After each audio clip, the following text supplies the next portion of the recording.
These aren't exactly cherry tomatoes. They are rather large. I call them cocktail tomatoes. Look at them. And these actually come from friends of mine in Maine, in Madison, Maine. They grow these at a place called Backyard Farms. And you actually buy these tomatoes in your grocery store. So I think they're beautiful on the vine like this. So again, we are going to take some ricotta. And let me get another scoop of that. I have so much of it here, of course, I can just help myself to as much as I want. So here's another container of it, taking it right out of the sieve and putting it right there. That's enough. And then for this, we're going to add some salt, a little salt, about a half a teaspoon to, I would say, a cup, half a cup, how much you like. A little bit of flat leaf Italian parsley. Now, if you wanted to add some other herbs in there, you could.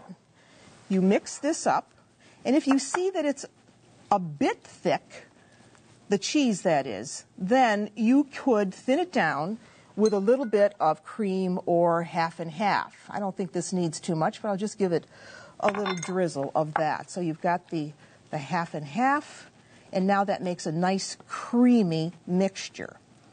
So how does this go together? Well, again, we have pastry bag. So I'm going to fill it for you. So fill the bag. This has no tip on it. All of this goes in. This makes it very neat and tidy. This is a great thing to do for a cocktail party. There's our cheese. Get it down in the bag. And then you just twist that bag closed. Now you can do that ahead of time and then get the tomatoes ready at the last minute. So let's work on tomatoes. You take this, and this. Take this away and this away. Okay, now we need to cut up those tomatoes.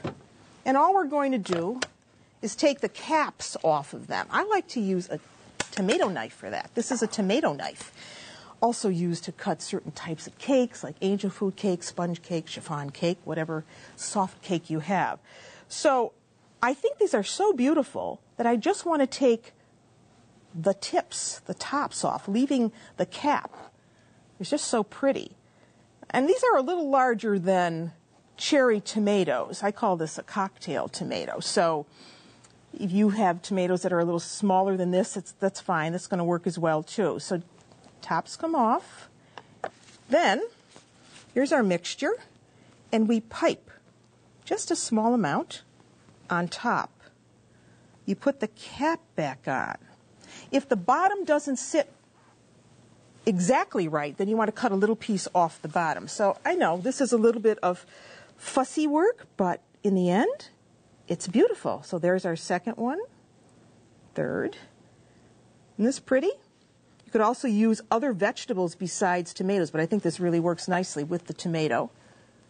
You would obviously have to eat this probably with a fork. Believe me, it's going to taste a whole lot better than what you get out of the grocery store.